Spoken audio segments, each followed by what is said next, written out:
world of the International Fab Talks.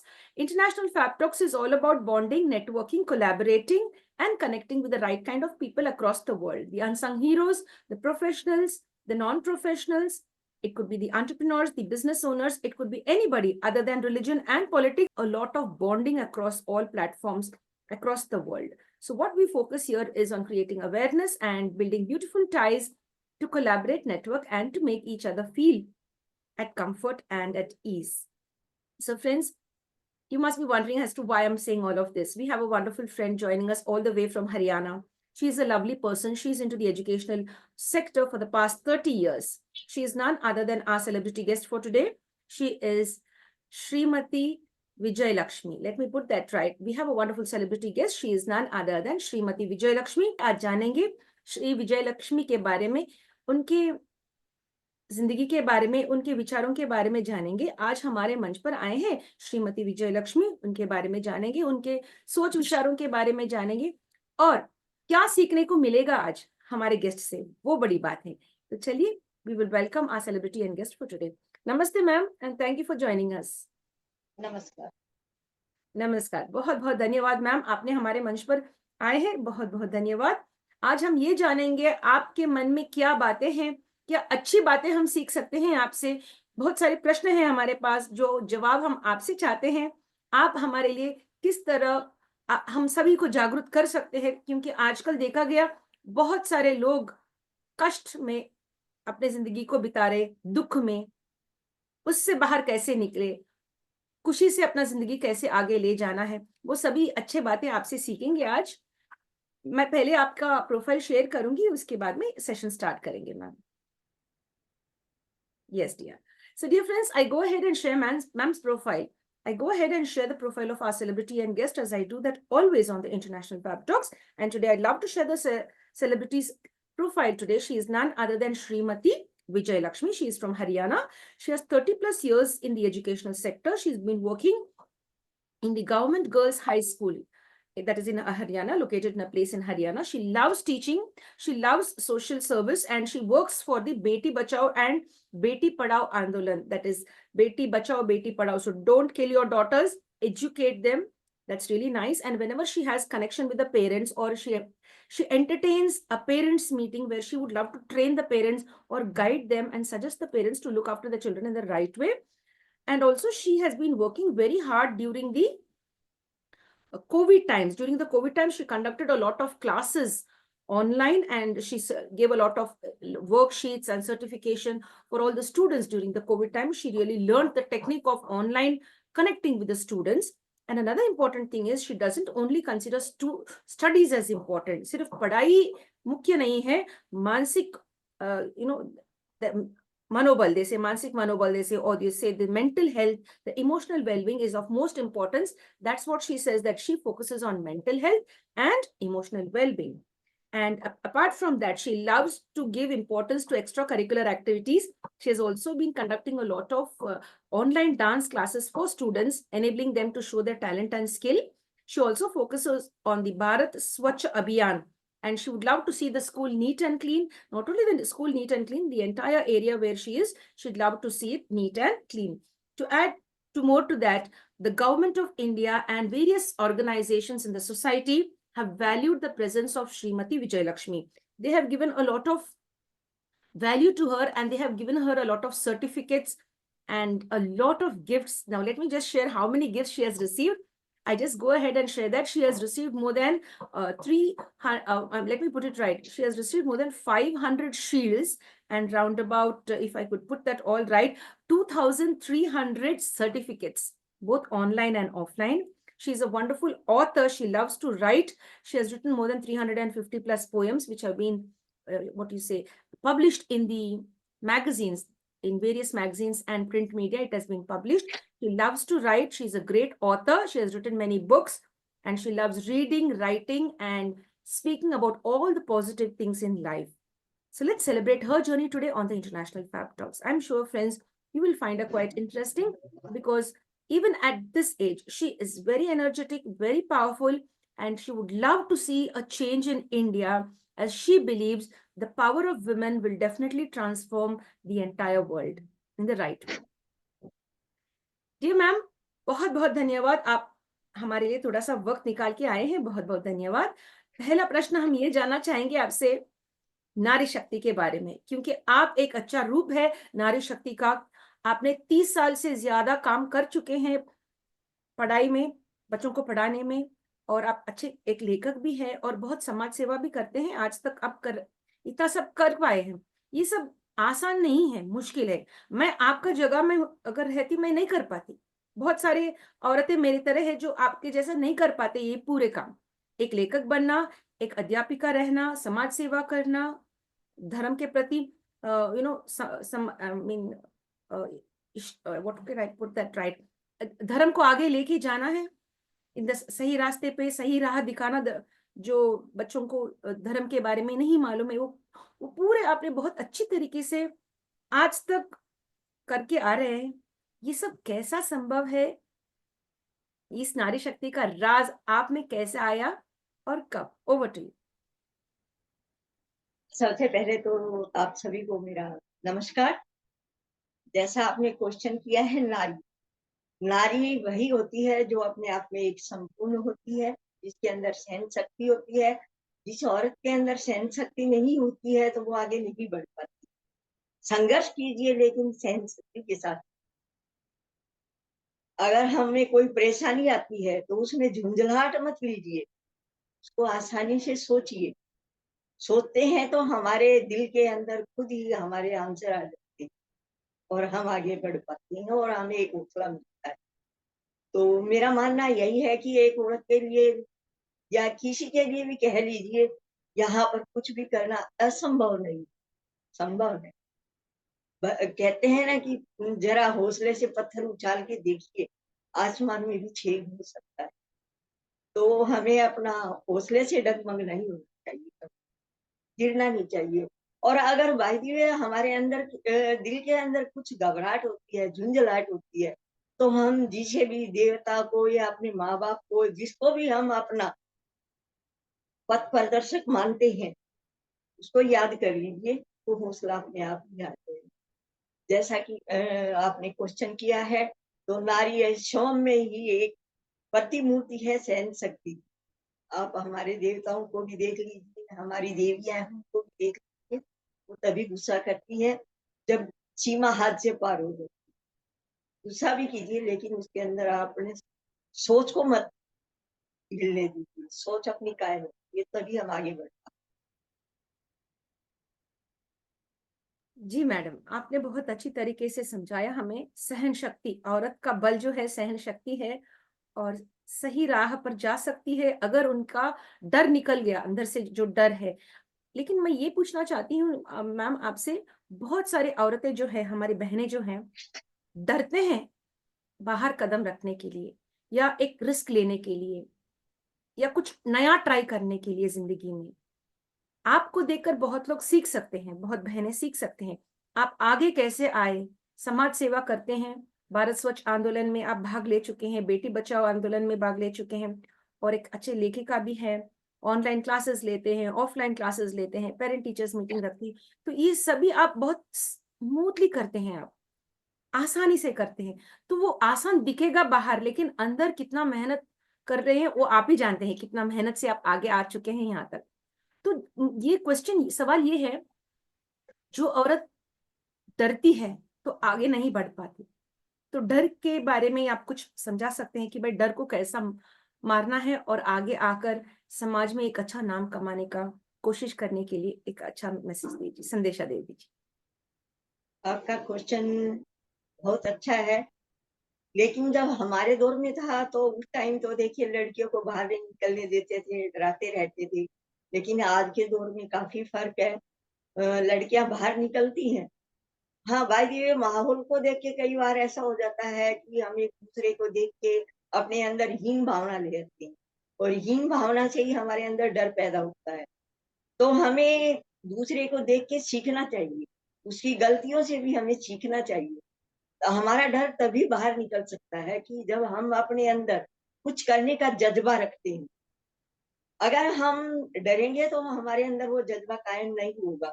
तो हम जिस किसी को भी, अपनी माँ को या किसी को भी हम मानते हैं, तो उनका नाम लीजिए, कुछ पल के लिए आंखें बंद करके उनका नाम लीजिए और वो कार्य करने की सोचिए बैठ के शांति से, तो डर अपने आप निकल जाएगा। मैं तो अपने साथ यही करती हूँ और जहाँ भी जाती हूँ मैं सबको यही बताती हूँ कि जिस भी गुरु हो, माँ हो या भगवान हो, जिसको भी आप अपना दे, उसको मन में धारिए और 2 मिनट के लिए आंखें बंद करके बैठ, तो डर अपने आप भाग जाएगा। डरना नहीं है, डरेंगे तो हम आगे बढ़ेंगे ही नहीं। तो मेरे को तो हौसला इसी से आता है, बाकी हर एक की अपनी होती है, पर मैं जिनको बताती हूँ उन्होंने ऐसा किया है और वो आगे बढ़े। जी मैम, जी मैम। अक्सर देखा गया, एक औरत या हमारी बहनें फाइनेंशियल इंडिपेंडेंस नहीं है उनको, बहुत सारे लोग इसीलिए वो दबे रहते हैं। और जैसे उनके जो परिवार लोग हैं या उनके जो आसपास में जो रहने वाले जो लोग हैं, उनका अपना लोग, the family members, they treat her badly, सही तरीके से उनका रिस्पेक्ट, आदर सम्मान नहीं करते और ज्यादा प्रेशर भी डालते हैं दहेज लाने का। अगर दहेज नहीं ला पाए तो उनको सही तरीके से आदर सम्मान नहीं करते। थोड़े घरों में, ये सभी भारत के हर कोने में नहीं होता, थोड़े घरों में होती है। तो जहां पर होती है उसी के बाद हम बात कर रहे हैं इस मंच पर। तो एक औरत पढ़ लिख कर खुद का पैसा कमाना, खुद के पैसे जमा करना और एक अच्छा सा जिंदगी बिताना, ना कि सिर्फ घर में रहकर रोना धोना, अपने आप अपना किस्मत को यू नो क्या गाली देना, या इट्स लाइक दैट, अपने किस्मत में रोना। सही बात ये है, किस्मत में रोना ये सब होती रहती है। तो रोने के बदले आप कुछ कीजिए ना। तुम आप आ चुके हैं इस समाज में और आप ऐसी तरह की अच्छी बातें समझाते हैं सभी को, आप समाज सेवा करते हैं। क्या आप, हमारी बहनें ऐसे आपके पास आके मदद लिए हैं कि मैं आगे क्या करूं, ये है समस्या मेरे घर में, मैं क्या करूं, मेरे पास पैसे नहीं है, मुझे कमाना है, मैं किसी के सामने हाथ नहीं फैलाना है, हमें हमारे खुद का पैसा चाहिए। तो इसके बारे में कुछ बताना चाहेंगे मैम आप? हाँ मैम, मैं कई केस जो मेरे पास आए हैं और मैं वहाँ उनको सुलझाने भी गई हूँ, जैसा मेरे को टाइम लगा है, तो वहाँ मैं फैमिली मेंबर को अलग से समझाती हूँ। ज्यादातर रोल होता है उसके अंदर लेडीज लेडीज का, कहते हैं कि औरत की दुश्मन होती है। थोड़ा सा सोच का फर्क होता है। हम सोचते हैं हमारी सास ने हमारे साथ जो किया, हम भी वो बहू के साथ करें, लेकिन हमें उनसे सीखना चाहिए। लेकिन एक इंसान की जिंदगी में फाइनेंशियल इंडिपेंडेंस बहुत मुख्य है। आर्थिक परिस्थिति बदलना है, वो किसी के नीचे ऐसे दबकर नहीं रहना है, आगे आकर काम कर कर पैसा कमाना है, जो पैसे को बचा कर रखना है, क्योंकि कल का दिन बुरा हो सकता है या अच्छा हो सकता है, किसी के हाथ में नहीं है वो। आगे क्या होगा नहीं मालूम। अगर आपको एक अच्छी जिंदगी चाहिए तो हम फाइनेंशियल इंडिपेंडेंस के और जाना है, चाहे वो स्त्री हो या पुरुष हो। तो आप इसके बारे में क्या बोलना चाहेंगे मैम? मैं इसके बारे में यही कहूंगी कि हम किसी को देख के सोचते हैं कि वो उसके पास इतना है, मेरे पास क्यों नहीं है, लेकिन हम उसके जीवन के संघर्ष को नहीं देखते हैं। हम एकदम 20वीं सीढ़ी पे जाना चाहते हैं, एकदम 20वीं सीढ़ी पे तो नहीं जा सकते। हाँ, हम छोटे रूप से कार्य शुरू कर सकते हैं। जैसे सरकार ने बहुत सारी सुविधाएं दे रखी है, बैंक से लोन लेके कुछ कार्य कर सकते हैं। अगर वो भी पॉसिबल नहीं है तो हम छोटे बच्चों को ट्यूशन पढ़ा सकते हैं, प्राइवेट जॉब कर सकते हैं। अगर प्राइवेट घर से बाहर नहीं कोई जाने दे रहा है तो घर के अंदर भी हम थोड़ी कमाई कर सकते हैं। अगर थोड़ी कमाई हम घर के अंदर करेंगे तो विचार बदलेंगे। अपना धैर्य से कभी मत डरो। और अगर किसी के पास फाइनेंशियली प्रॉब्लम है तो हम छोटे रूप से कार्य कर सकते हैं, आगे बढ़। मेरा मानना तो यही है कि हमें कभी हार नहीं। जी मैम, बहुत बहुत धन्यवाद, आपने शेयर किया है अपने मन की बात, बहुत अच्छी तरीके से हमें समझाया कि भाई फाइनेंशियल इंडिपेंडेंस को आगे कैसे लेके जा सकते हैं एक इंसान या चाहे बैंक लोन ले सकते हैं, कुछ छोटी सी बिजनेस स्टार्ट कर सकते हैं, या ट्यूशंस ले सकते हैं। बहुत बहुत तरीके हैं, लेकिन ऐसे चुपचाप नहीं बैठना है, कुछ ना कुछ अच्छा काम करके आगे जाना है, किसी के सामने हाथ नहीं फैलाना है। जितने दिन हाथ फैलाएंगे उतने दिन वो लोग हमें कुचलते रहेंगे और हमको सम्मान और मान मर्यादा नहीं देंगे। तो एक औरत या एक पुरुष अपने मेहनत से आगे जाना है to be financially independent. Ma'am, हम ये भी देखा है इस प्रपंच में बहुत युद्ध हो रही है, थोड़े देशों में इतना सारा युद्ध, इतने सारे छोटे बच्चों को जो कुछ किया ही नहीं है, उनका कोई लेन देन नहीं है इस युद्ध से, उन लोग भी मारे जा रहे हैं, हमारी बहनें भी मारे जा रहे हैं, ये सब हो रहे हैं। तो इस युद्ध के दौरान आप एक अच्छा सा संदेश दे दीजिए हमारे सभी जो लीडर्स है बाहर, हमारे देश के बाहर, जो लड़ाई झगड़े में फंसे हैं हुए हैं, तो उनके लिए एक अच्छा सा मैसेज, ये युद्ध रुकना है, क्योंकि जो खून बह रहा है वो आम जनता का बह रही है। Over to you. जैसा कि आपने बहुत अच्छा क्वेश्चन किया है, शांति सर्वोपरि। शांति हमारे लिए सबसे बड़ी चीज है, लेकिन मैं देखती हूँ आज, हमने सुना था कि पुराने टाइम में राक्षस होते थे, लेकिन आज भी हम देखते हैं कुछ राक्षस प्रवृत्ति के इंसान हैं, जो कि आप जिन्होंने वो सीन देखे हैं, जो युद्ध के लिए आज ललकार कर रहे हैं, तो उन्होंने वो खुद सीन देखे हैं कि बच्चों को ऐसे उछाल देना, फिर नीचे से तलवार लगा देना, काटते हुए, नारियों के साथ अत्याचार होते हुए, उनका शोषण होते हुए, उनके हस्बैंड के सामने, उसके माँ बाप के सामने औरतों का शोषण किया जाता है। तो वो युद्ध को तो खुद ही ललकार रहे। जब तक वो अपनी व्यभिचार जो होती है इंसान के अंदर, एक अच्छी सोच नहीं ला सकते हैं, राक्षस प्रवृत्ति रखेंगे, तो युद्ध तो खत्म होने का वो जा ही नहीं रहे हैं। जब तक एक इंसान इतनी ज्यादा इंतहा करता है, तो दूसरा भी खड़ा तो होगा एक बार, आवाज तो लगाएगा, संघर्ष तो करेगा वो भी, कि भी हमारे देश में ये ऐसा क्यों हो रहा है। वैसे तो जमीन सबकी एक है, भगवान ने तो सबके लिए स्थान एक बनाया, बांटा ये इंसान ने यहाँ पर। तो ये जमीन मेरी है, ये देश मेरा है, ये मेरा है, ये मेरा है। जब तक मैं को हम में नहीं लाएंगे, हम मैं से हम तक आने में समय तो लगता है, लेकिन उसके लिए कुछ अपने विचार गलत जो होते हैं उनको मारना भी पड़ता है। जब तक हम उनको नहीं मारेंगे तो हमारे अंदर शांति नहीं आएगी, नहीं आएगी तो ये युद्ध तो रुकने का हो ही नहीं सकता। तो मेरा मानना यही है कि रिश्ता उसमें आम आदमी है, जहां भी युद्ध होता है, चाहे छोटा घर लीजिए, मोहल्ला लीजिए, गली लीजिए, गांव लीजिए या देश लीजिए, कुछ भी ले लीजिए, उसके अंदर रिश्ता हमेशा बीच का तबका ही ज्यादा, उसमें बहन बेटियां हैं, औरतें हैं। और जब तक हम वो सोचते हैं कि वो मर जाए, अभी धर्म की बात आती है तो मुसलमान और हिंदुओं का युद्ध चला हुआ है, क्रिश्चियन चला हुआ है। तो वो सोचते हैं कि हम उनके आदमियों को मार दें, उनकी ओर उठा ले जाए। ऐसा ही सब सोचते हैं, एक दूसरे के विचार ऐसे होते हैं। जब तक ये नहीं समझेंगे हम, शिवाजी हमारे लिए एक प्रेरणादायक रहे हैं कि उन्होंने जो दुश्मन की औरत को लेके आए थे, सुंदर थी वो, और शिवाजी महाराज ने उनको धमकाया और बोले कि माँ, काश मेरी माँ भी इतनी सुंदर होती तो मैं बदसूरत न होता, और उसको इज्जत के सह सम्मान उसके घर वापस पहुंचा। तो ऐसे भी इंसान होते हैं, उनसे हमें प्रेरणा लेनी चाहिए कि हमें अपनी औरतों की, औरत सभी की एक है, सबका सम्मान करें। जब तक हम बहन बेटियों का सम्मान नहीं करेंगे तो ये युद्ध तो जारी रहेगा, हमेशा जर जोड़ो और जंग, तीन चीजों पर झगड़ा होता है। तो मेरा जी मानना मैम। यही है कि हमें थोड़ा हथियार की भावना रखनी चाहिए और शांति भी रखनी जी जी मैम, बहुत बहुत धन्यवाद, thank you very much for sharing that, that's really nice. आप भारत को स्वच्छ रखने में आप आगे बढ़ चुके हैं, और आप अच्छे से मिलजुल कर ये काम आगे ले जा रहे हैं।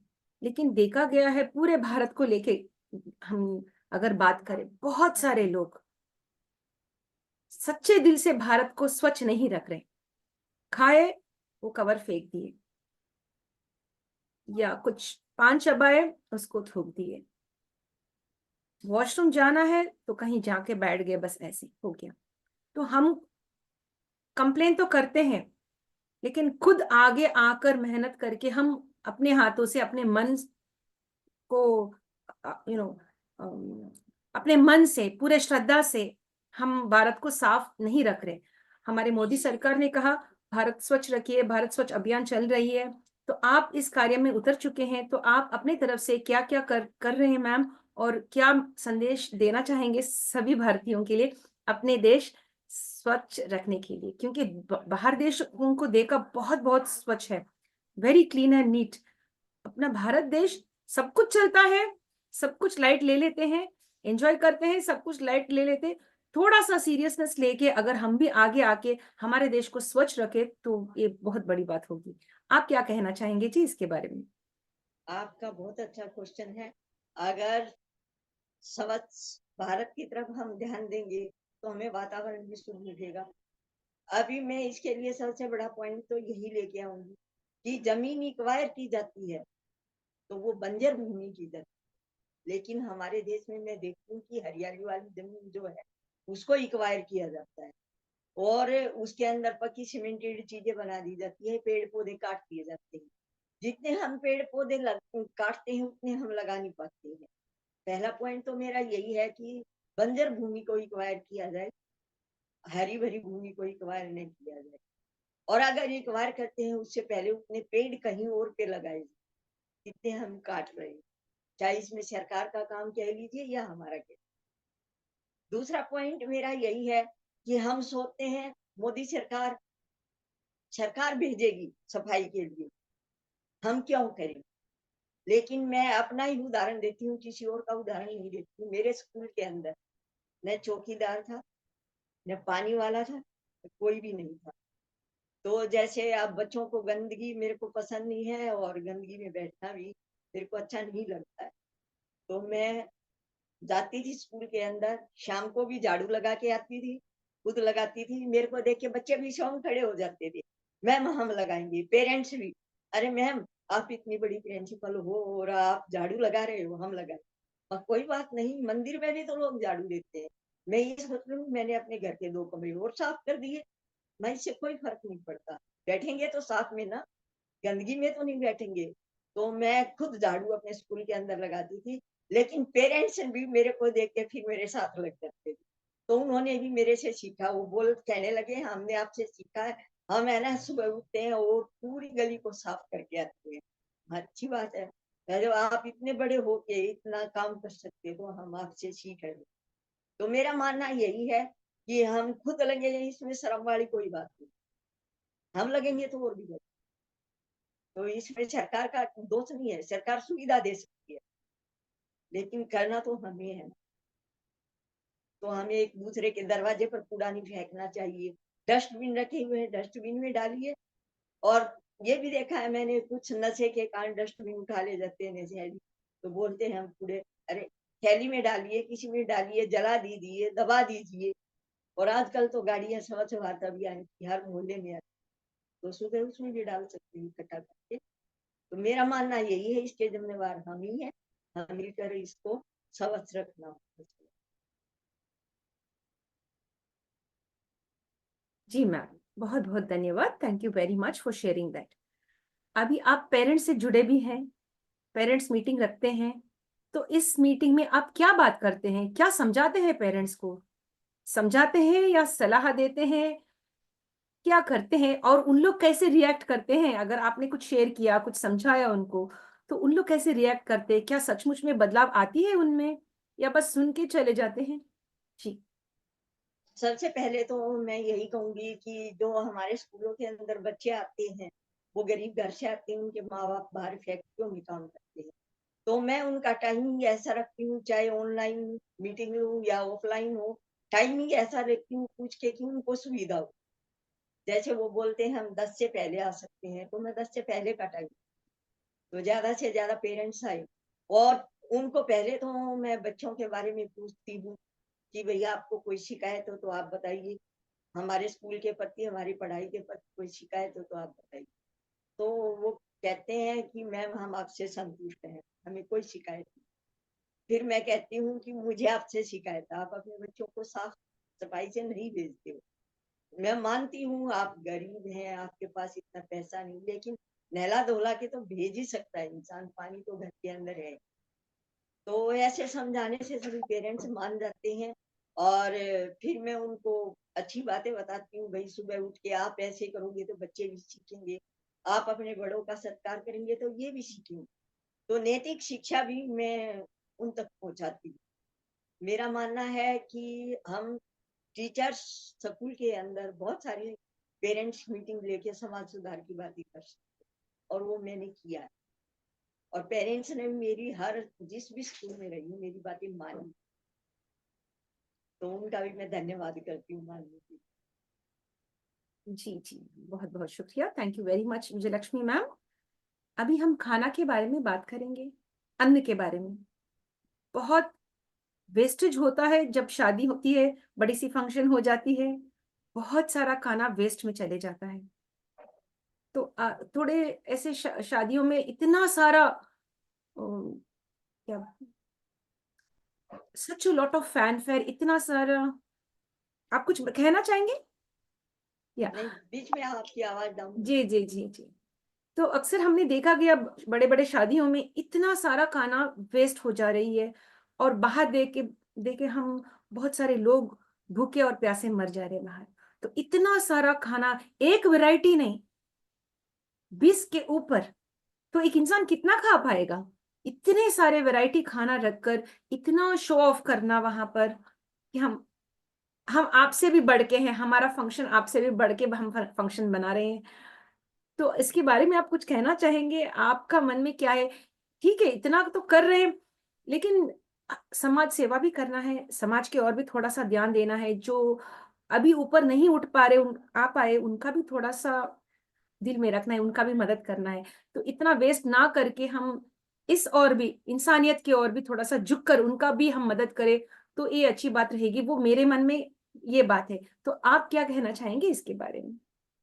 सबसे पहले तो मैं यही कहना चाहूंगी कि जैसे पहले की शादियां होती, उसके अंदर बैठ के खाना खाते थे, जमीन के अंदर बैठ के खाना खाने से हमारी पाचन शक्ति जो वो है वो बढ़ती है, और शुद्ध खाना होता था, पत्तल पे खाना खाते थे। गिने चुने आइटम होते थे, हाजमे के लिए सब्जी होती थी। लेकिन अब ब्याह शादियों में हम देखते हैं कि देखा देखा पैसा ज्यादा है जिनके पास, वो बहुत ज्यादा वेस्ट करती है। तो मेरा मानना है कि उस पैसे को वेस्ट न कीजिए, गिने चुने आइटम बनवाइए। और बाकी जो अगर आपको करना है, अनाथ आश्रम है या गरीबों में बांटिए, या पंडाल भी लगा दीजिए, एक हफ्ते के लिए पंडाल लगा दीजिए ताकि गरीब आके खाना खा सके, या उनको सूखा राशन वितरित कर दीजिए उस पैसे, ताकि वो अपना बना के खा सके। तो जैसी जिसको सुविधा अवेलेबल हो ऐसा करना चाहिए। खाना शादियों में सिर्फ 2 या 3 आइटम होने चाहिए, इससे ज्यादा नहीं होने चाहिए, ये बहुत वेस्टेज है। और अगर कोई करना ही चाह रहा है तो खाना जो बच जाता है उसको फेंकिए मत, उसको आप अनाथ आश्रम में गरीबों में बांट दीजिए। ऐसी बात नहीं है, उसको बंटवा भी सकते हैं फेंकने की बजाय। फेंकना तो अन्न का अपमान करना है, और अन्न का है तो एक दाने का भी अपमान 1 लाख के बराबर। मेरा मानना यही है कि कम से कम खाना बनवाना चाहिए, और जो पैसा हमने लगाना है वो दान करें। उससे अन्न दान कीजिए, कपड़ा दान कीजिए, कुछ भी कीजिए, लेकिन उसको वेस्ट में मत डालिए। मेरा मानना है। जी जी मैम, बहुत बहुत धन्यवाद। मैम, हमने ये भी देखा है जब हम सब काम कर रहे हैं, आप एक अध्यापिका है, सभी लोग मिलकर काम करें, जब थोड़े से लोग जो है, हमारे जो कोलिग्स रहते हैं, हमारे पीठ के पीछे कुछ ना कुछ बात करते हैं, हम अच्छा कर रहे हैं तो उस थोड़े लोगों को अच्छा नहीं लगेगा, वो हमारे पीछे कुछ ना कुछ नेगेटिव इंफॉर्मेशन पास करेंगे, या हमको आगे जाने का मौका नहीं देंगे, रुकावट लाएंगे कुछ न कुछ तरीके से। हमारे को हमें हमारे निंदा करते हैं वो लोग। तो इस तरह लोगों से कैसे दूर रहना है? हर जगह में रहेगी, चाहे वो स्कूल हो, ऑफिस हो, बैंक हो, कहीं भी, देश में विदेश में भी होती है ये बात। तो हम ऐसे लोगों से दूर कैसा रहना है, और आगे अपना जो गोल है, अपना जो विजन है, उसके ऊपर फोकस करके आगे कैसे जाना है, ये बताइए। ये सभी तो करते रहते, अगर आप अच्छा करो बोलेंगे आपके बारे में, आप बुरा कीजिए वो भी बात करेंगे, अच्छा करें तो भी बात करेंगे नेगेटिव। तो आप देखिए, इसके बारे में क्या कहना चाहेंगे? मेरा मानना यही है कि जैसे मेरी 92 में जॉब लगी और 96 में मैं इंचार्ज बना दी गई थी, तो कोई भी इंचार्ज लेने को तैयार नहीं था। मेरे पापा बोले बेटा काम करना है, आप बनिए। कहीं अड़चन आएगी तो हम बैठेंगे। तो मैं बनी वहाँ इंचार्ज। मैंने शुरू में थोड़ा सा डिफिकल्ट तो होता है, लेकिन धीरे धीरे मैं मतलब अपना काम स्मूथली मैंने किया। करने के बाद टांगे खींचने वाले होते हैं, तो मैं जहाँ भी गई मैंने वहां बैठ के यही कहा है सबसे पहले कि मैं इस चेयर पे बैठी हूँ, मैं चेयर पे कभी बैठती नहीं हूँ, मैं घूमती रहती हूँ, चेयर खाली है, इस पे जिसको भी बैठना है आराम से बैठ सकता है और काम कर सकता है, मुझे कोई ऑब्जेक्शन नहीं है। लेकिन अगर मैं इस चेयर पे बैठूंगी तो मैं अपने हिसाब से काम करूंगी। पहले ही बता देती हूँ, अगर किसी को कोई शिकायत हो तो अभी बता दीजिए, चेयर खाली है, आप खुशी खुशी चेयर पे बैठ के काम कीजिए, मुझे कोई ऑब्जेक्शन। लेकिन मैं गलत कभी बर्दाश्त नहीं, और कोई मेरे लिए गलत बोलता है तो मैं सुनती हूँ। मैं अपने काम में आगे रहती हूँ, लगी रहती हूँ, मैं पीछे नहीं देखती हूँ कि कौन क्या कह रहा है। अगर हम पीछे मुड़ के देखेंगे तो कर ही नहीं पाएंगे काम। तो ये मेरे साथ सबसे ज्यादा छारा के अंदर ही हुआ है, मेरी टांगे खींची गई है वहां पे, और वो भी कोविड-19 में खींची गई, जबकि स्टाफ को स्कूल में नहीं बुलाया बुलाया गया और हम 3 ही टीचर थे। लेकिन मेरा क्या है कि मैं लेखन का जो भी काम होता है मैं खुद करती हूँ, ताकि मैं हेड हूँ, मेरे पास ऊपर से अधिकारी का फोन आए, वो पूछे, मैं किसी दूसरी टीचर से पूछने की बजाय मैं खुद आंसर दे सकती। मैंने काम किया है तो मैं आंसर दे सकती हूँ, नहीं तो मेरे को रुकना पड़ेगा। तो मैं अपना लेखन का जो कार्य है वो मैं ज्यादातर खुद ही करती हूँ और बच्चों को पढ़ाती हूँ। तो फिर मैंने, और पढ़ाने के साथ मैंने क्या कि मेरे को वर्कलोड ज्यादा रहता था, तो मैंने अपनी सैलरी से पे करती थी मैं उसको सैलरी। मैंने एसएमसी की मेंबर टीचर रखी हुई थी ताकि बच्चे सफर न करें, बच्चों की पढ़ाई भी न रहे और स्कूल का काम भी चलता है। तो मेरी टांगे खींची गई कोविड-19 में। मैम स्कूल में नहीं आती है, स्कूल का लॉक नहीं खुला मिलता है, अब मेरे पास कोई चौकीदार तो था नहीं जो चाबी दे आऊं मैं उसको। अब मैं 22 किलोमीटर मेरा स्कूल, तो चाबी मेरे पास। मैंने कहा वहां पे गेट के पास खड़ी होके मैंने फोटो खींच लिए हैं, मैंने ये कर दिया, मैंने वो कर दिया। वहां मेरे लिए कुछ भी करो। एक दो पेरेंट्स के फोन आए जो नेगेटिव के साथ कई बार खड़े हो जाते हैं कुछ, तो मैं बोली, मैं कहा भाई मैंने अखबार भी पढ़ा है, नोटिस भी आया हुआ है कि कोविड-19 में घर बैठ के काम करना है, ज्यादा ही जरूरी हो तो स्कूल में आइए वरना तो नहीं आना। तो मैंने तो बुलाया नहीं, क्यों आई? वो उन्होंने वहां से कोविड-19 से इतना बड़ा हंगामा किया, लेकिन वो चाहती थी कि मैं उस पे हाथ उठाऊं, लेकिन मैं उसकी भावना समझ गई थी। मैं शांति से उसके साथ पेश आई और मैंने फिर उसका दूसरे स्कूल में ऑन डेपुटेशन ट्रांसफर करवा दिया और मैं शांति से अपना निकल आई। समस्या का हल ढूंढिए, ये नहीं कि समस्या के पीछे भागिए, उसका हल ढूंढिए और उसका हल कीजिए।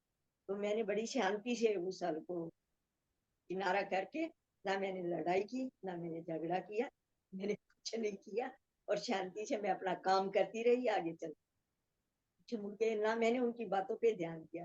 तो कई बार खुद को कहते हैं ना कि चिकना घड़ा बनाओ, पानी कोई डाले तो वो निकल जाए, तो मैंने अपने आप में को चिकना घड़ा बनाया हुआ है। तो मेरा मानना ये है कि नकारात्मक जो ऊर्जाएं होती हैं उनकी तरफ ध्यान मत दीजिए, अपना सकारात्मक कार्य करते हुए आगे बढ़िए। एक्सीलेंट मैम, बहुत बहुत शुक्रिया, thank you for sharing that.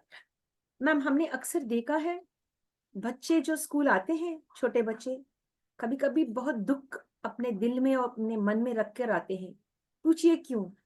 अगर आप क्यों पूछिए, पूछेंगे, आप सब लोग जो देखेंगे आज का प्रोग्राम, अगर आप ये पूछेंगे कि बच्चे क्यों दुख मन में और दिल में दुख रखकर स्कूल आते हैं, मैं बताऊंगी। बहुत सारे बच्चे जो है बहुत कठिनाई से अपने घर से निकल के आते हैं, क्योंकि रात में माँ बाप झगड़ चुके हैं, या उनके पिताजी जो है या माताजी दोनों भी आजकल दोनों भी मद्यपान का सेवन करते हैं। थोड़े घरों में, सभी के घरों में, कहीं जहां पर होती है वहां की बात हो रही है। तो लड़ाई झगड़ा हो जाते हैं, मारपीट हो जाती है, माँ बाप के बीच में बड़ा सा लड़ाई झगड़ा होता है। और कल सुबह उठकर वो छोटा सा बच्चा स्कूल बैग उठाकर खाली पेट कभी कभी स्कूल को आना पड़ेगा और पढ़ना पड़ेगा। जब स्कूल आता है बच्चा, तब उनको पढ़ाई में मन नहीं लगेगा, उसको उसका ध्यान कहीं और है, घर पे है, माँ बाप के। क्या मम्मी और पापा फिर मिलकर एक साथ रह रहे, या गुस्से से एक अलग हो चुके हैं, मम्मी अपने मायके चली गई, पापा नाराज होकर कहीं चले गया, वो एक डर रहता, या ये भी डर रहता शाम में आकर फिर लड़ाई होगा घर में माँ बाप के बीच में। तो बहुत सारे बच्चे अंडर परफॉर्मेंस हो जाते हैं। जो अच्छे पढ़ने वाले बच्चे धीरे धीरे से कम परफॉर्मेंस करने लगते हैं। तो यहाँ पर किसको दोषी मानना चाहिए? उनके पेरेंट्स को। क्या ऐसे बच्चों का मदद आप कर चुके हैं? कैसा करना है हम सभी को ऐसे बच्चों का मदद? क्योंकि बच्चों को इस तरह के माहौल में नहीं रहना है जहां माँ बाप ज्यादा लड़ते हैं। थोड़ा बहुत लड़ाई चलेगा, लेकिन इतना ज्यादा हर दिन, हर शाम जब घर आते हैं माँ बाप से, जब परिवार बैठते हैं खाने के लिए, तो वहां जब लड़ाई स्टार्ट होती है वो सही बात नहीं है। तो इसके बारे में आप क्या कहना चाहेंगे मैम? आपने बहुत अच्छा क्वेश्चन किया है, क्योंकि हमारे स्कूलों के अंदर ज्यादातर बच्चे ऐसी फैमिली से आते हैं। जो सरकारी स्कूल होते हैं उनके अंदर बच्चे इसी टाइप की फैमिली से आते हैं कि माँ बाप मतलब नशे का आदी है, या उनके पास टाइम नहीं है, पैसे के लिए झगड़ा होता है, या नशे से झगड़ा होता है। तो उसके अंदर क्या है कि हमें सबसे पहले अपने बच्चों को पढ़ना होगा। हमें बच्चों को पढ़ना होगा, बच्चों को बाद में पढ़ाना, ताकि वो बच्चे हमारे साथ अपनी बातें शेयर कर सके। जब तक बच्चा अपनी बातें शेयर नहीं करेगा और डरेगा, तो हम उसकी समस्या का हल नहीं निकाल सकते। तो सबसे पहले तो हमें बच्चों को इतना बोल्ड बनाना है, वो अपनी बातें हमसे शेयर कर सके, और उसको माँ का भी प्यार देना है और एक गुरु की तरफ से शिक्षा भी देनी। तो हम बच्चे को आते ही सुबह जैसे हंस के बोलेंगे, डांटेंगे नहीं, उससे अच्छे से आगे हौसला करके काम करवाएंगे, तो बच्चे का अपने आप ही हौसला बढ़ेगा, और वो मैम से आएगा, उसको पकड़ के बातें भी करेगा, अपने मन की बातें भी बताएगा। अभी मैं अपना एक उदाहरण देती हूँ। मेरे स्कूल के अंदर एक की लड़की की मम्मी एक्सपायर हो गई थी, और पापा जो है दारू पीते थे। उनके बड़े भाई स्कूल में नहीं आते थे, 5वीं क्लास में थे, मैं गई। तो और वो लड़कियां छोटी थी, 2 लड़की और 2 ही लड़के। तो वो लड़के मतलब बाप को देख के नशे के आदी हो गए थे, स्कूल में नहीं आते थे। धीरे धीरे मैंने पता किया, उनके घर गई तो मैंने उस लड़कों को बताया, समझाया। वो लड़के धीरे धीरे स्कूल आने लगे, और वो 5वीं पास कर गए। जैसे वो 5वीं पास करके गए, तो लड़की बड़ी हो गई, जो बड़े वाली थी वो 5वीं क्लास में आ गई। वो अचानक स्कूल में बेहोश होके गिर जाती। तो वही उस टाइम तो मैंने देखा, सभी कहते हैं इसके अंदर इसकी माँ आती है, माँ आती है, जैसे बोलते हैं भाई इसके अंदर भूत का साया है, ऐसे बोलते हैं। तो मैं इन बातों को थोड़ा सा कम मानती। तो मैंने उस लड़की को पानी वानी पिलाया, मैंने शांति से अकेले अपने वो बीच में लेके आई मैं उसको। पहले मैंने बिस्किट खिलाए उसको, मैं अपने पर्स के अंदर बिस्किट टॉफी रखती थी बच्चों को देने के लिए। तो मैंने उसको बिस्किट खिलाया, मैंने उसको प्यार से सीने से लगाया, तो वो सीने से लगाते ही रोने लगी। मैं बोली, माँ बेटा क्या बात है? बोली, मैम मुझे अपनी मम्मी की याद। माँ पापा पीटते हैं?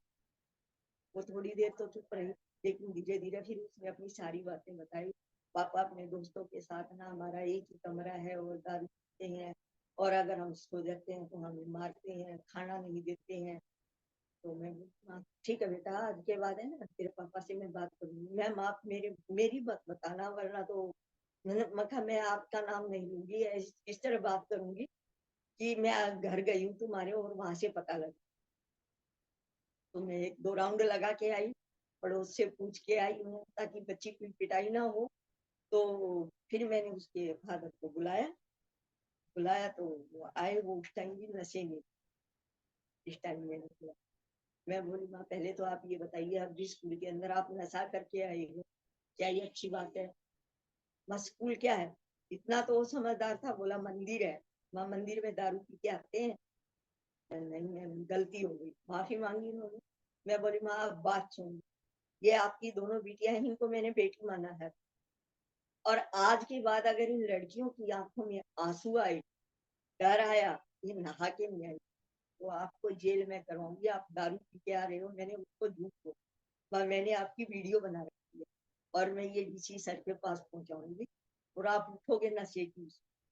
नंबर है मेरे पास, नशे वाली कमेटी आएगी, आपको उठा ले जाएगी, वो अच्छा लगेगा।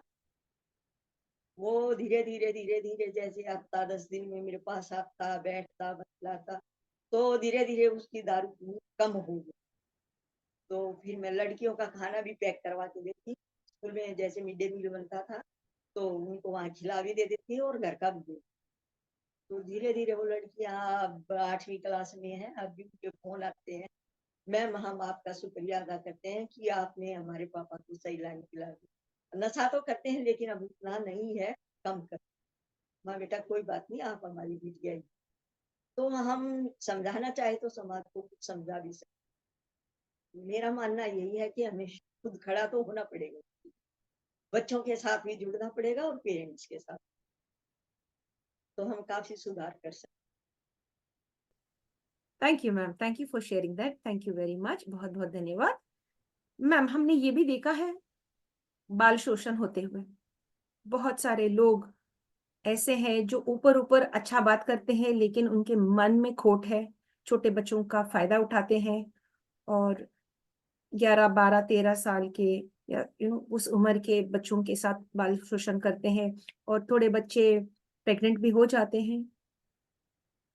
तो क्या हम ऐसे थोड़े अवेयरनेस प्रोग्राम्स रखते हैं भारत में, या आप उसमें अवेयरनेस प्रोग्राम्स में आप भाग लेते हैं या खुद क्रिएट अवेयरनेस करते हैं अराउंड सेफ कैसा रहना है कि भाई ये टच सही नहीं है, ये टच सही है, किन से बात करना है, क्योंकि जब वो ट्रांजिशन फेज आती है फ्रॉम चाइल्डहुड टू टीनेज से एंटरिंग इनटू द टीनेज और प्यूबर्टी स्टेज, तो वहां पर थोड़ा सा हार्मोनियल चेंजेस हो जाता है, तो आकर्षण के और छोटे बच्चे आकर्षित होते रहते दूसरों से, कभी कभी बिना सोच के वो लोग बड़े अपने उम्र से दुगना तिगना 2 3 टाइम्स हायर उनसे बातें करते हैं और उनसे बातें कर कर उनको आनंद मिलता है, लेकिन उनको नहीं मालूम उस इंसान के मन में क्या है। वो तो बस बातें करना चाहते हैं, externally attracted, but this person want to take advantage, वो एडवांटेज लेना चाहते हैं। बहुत सारे बार देखा है थोड़े से स्कूल्स में,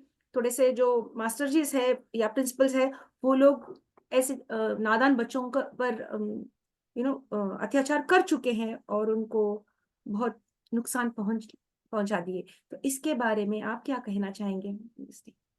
मेरा मानना यही है मैम, एक अच्छा शिक्षक ऐसा कभी नहीं कर सकता और अगर वो कर रहा है तो वो शिक्षक नहीं है।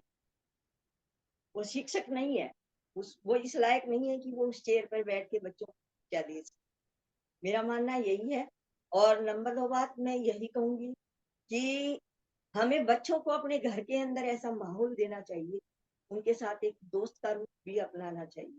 ये नहीं कि पेरेंट्स का ही अपनाओ, उनको घर से माँ, भाभी या उसकी बड़ी सिस्टर जो भी है वो उनको गाइडलाइन कर सकते हैं।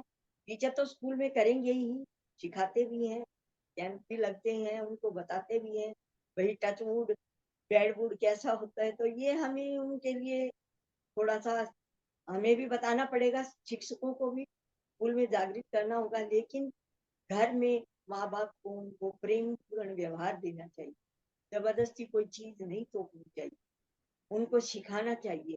जब हम देखते हैं कि हम टीवी देख रहे हैं बैठे हुए और हम बच्चे को रोक रहे हैं कि टीवी मत देखिए, हम ये नहीं कहते, टीवी के अंदर अच्छी बातें भी आती हैं, फ़ोन में भी अच्छी बातें होती हैं, तो क्यों ना हम अच्छी बातें क्यों हम अगर हम नेगेटिव देखेंगे कुछ भी, बच्चा भी देखेगा, क्योंकि आप उसकी कैपेसिटी ज़्यादा है, सीखने की कैपेसिटी ज़्यादा होती है और नई चीज़ की तरफ तो वो ज़्यादा आकर्षित होता है।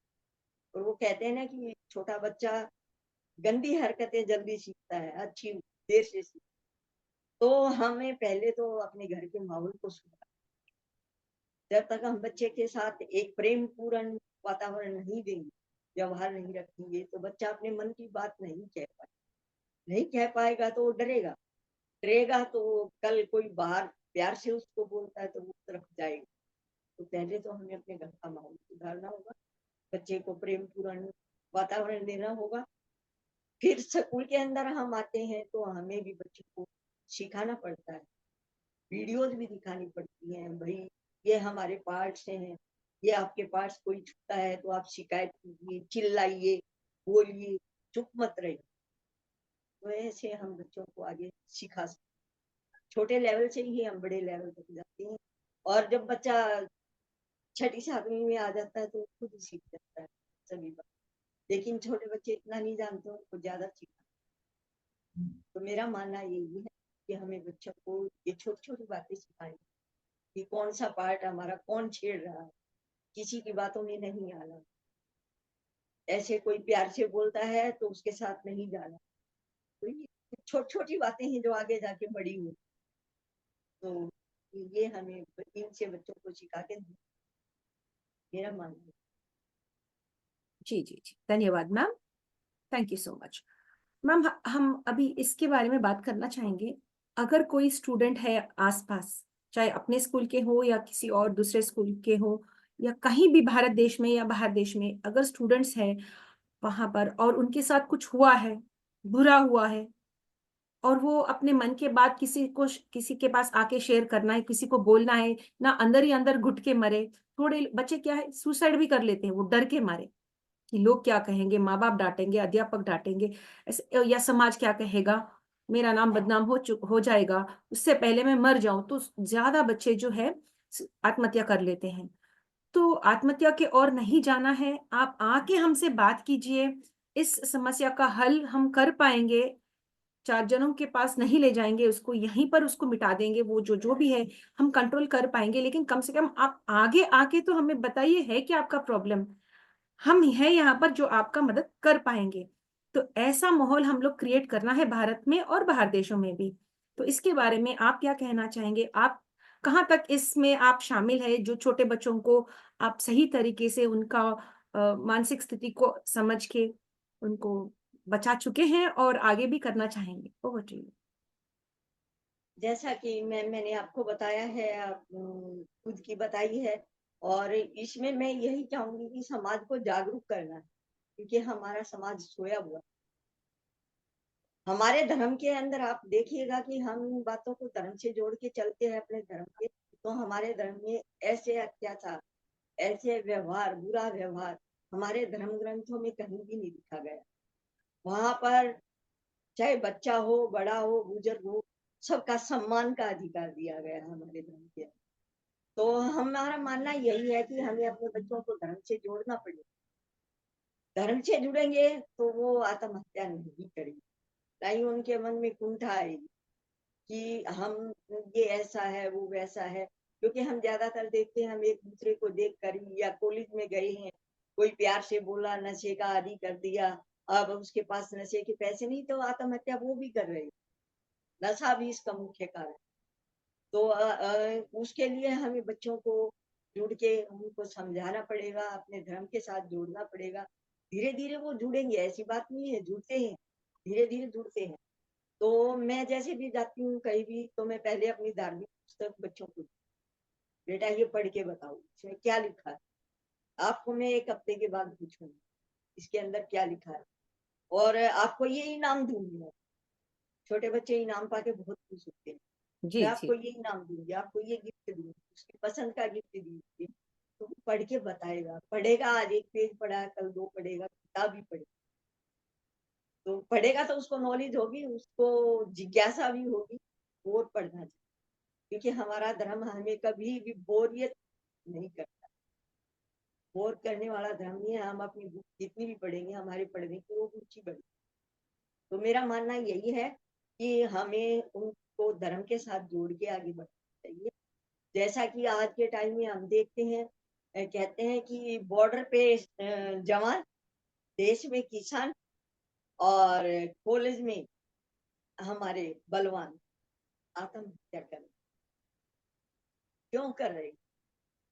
ये एक बहुत बड़ा कारण, क्योंकि देश की बॉर्डर पे अगर जवान बैठा है तो वो एक दूसरे को, ये आजकल आतंकवाद का नाम है, आतंकी है, आतंकी है, आतंक फैला रही है।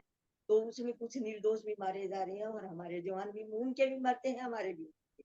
मिलता कुछ नहीं है। तो अगर वो बॉर्डर पे नहीं है तो हम भी नहीं। और देश के अंदर किसान क्यों मर रहा है? क्योंकि खेती कम होती है, वो किसान भी मर रहा है।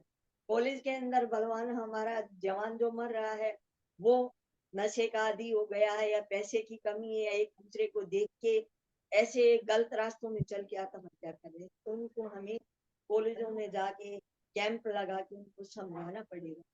समझाने से 10-20 समझेंगे, वो आगे 10-20 को समझाएंगे। मेरा मानना यही है कि हमें सीढ़ी दर सीढ़ी आगे बढ़। जी जी मैम, बहुत बहुत धन्यवाद मैम। अंत में हम ये पूछना चाहेंगे, अगर हम सबको या हमारे जैसे जो बहनें हैं, आपकी तरह बनना है, आपकी तरह फोकस्ड रहना एक काम पर समाज सेवा पर, एक लेखिका भी है, आपकी तरह बनना है, मल्टी टैलेंटेड, तो क्या चीजों को ध्यान रखना है अगर हम आपके जगह में रहना है? Over to you. तो इसके लिए मैम मेरा मानना ये है कि अपनी दिनचर्या अगले दिन के पहले रात को बना के सोइए। मैंने इस टाइम ये करना है, इस टाइम ये करना है, अपना टाइम का शेड्यूल है। उसके आधार पर हम कर सकते हैं। जैसे कि अभी मेरे हस्बैंड है, मेरा बेटा है, एक बहू है, प्राइवेट जॉब करती है, तो वो सुबह चली जाती है और बेटा और हस्बैंड दोपहर में जाते हैं। वो शाम की शिफ्ट में है, वो दोपहर में जाते हैं।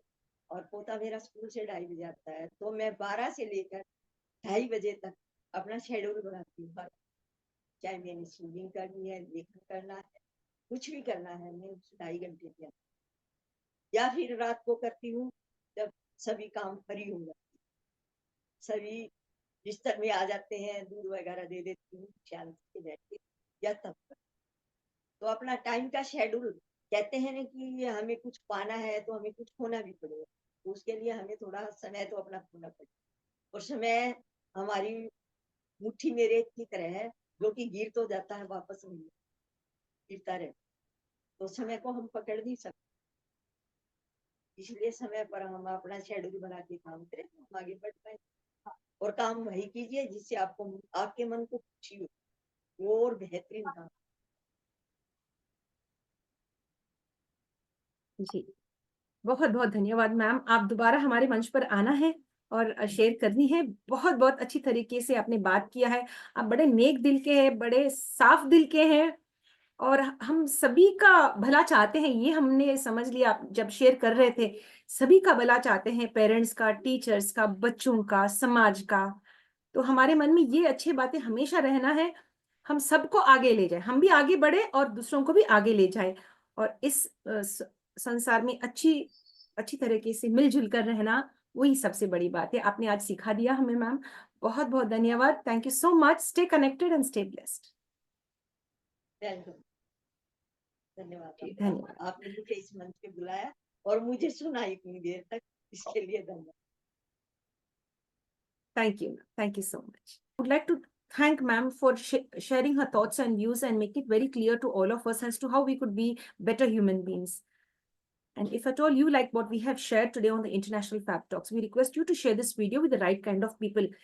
अच्छे लोगों के साथ ये वीडियो शेयर कीजिए, ताकि उनमें भी एक बदलाव आ जाएगी और उनके मन के बात, और या जो उनका उनका सोच है, उनकी जो सोच है वो बदल जाएगी और सब लोग अच्छे जीने लगे, क्योंकि एक ही जिंदगी है और एक ही जिंदगी इस काफी है। और इसमें हम सभी को मिलके, सभी से मिलके और अच्छे बातों से इसको आगे ले जाना है। और द्वेष, गुस्सा और जो आंदोलन हमारे अंदर जो है, जो एंगर है, गुस्सा है, उसको पूरा मिटाकर हम लोग अच्छे तरीके से मिलजुल कर रहना है इस धरती पर। तो ये जिंदगी एक तोहफा है भगवान से, तो इसको आगे ले जाना है सही तरीके से। और इसी के साथ हम आज का प्रोग्राम खत्म करना चाहेंगे। अगर आपको अच्छा लगा हमारा प्रोग्राम इंटरनेशनल फैब टॉक्स विजय लक्ष्मी जी के साथ, तो आप जुड़े रहिए हमारे साथ। आगे भी अच्छे प्रोग्राम्स आएंगे, मैडम जी को फिर बुलाएंगे इस मंच पर और अच्छी बातें करेंगे। अगर आपके पास कोई प्रश्न है, आप पूछना चाहेंगे, आप हमारे पास संपर्क कर सकते हैं, हम डिटेल्स डिस्क्रिप्शन में दे देंगे। आप सभी को हमारा प्रणाम। Thank you very much. Stay connected and stay blessed. Thank you ma'am. Thank you. Thank you, dear. So, dear friends, with this we come to an end to the International Fab Talks for today. If you like what the International Fab Talk team is doing, stay connected with us. Like, comment, subscribe, and share to the International Fab Talks. Above all, take care of yourselves, love your family, love your profession, and love your country as well. Jai Hind. जय Hind. Thank you, dear. Thank you so much.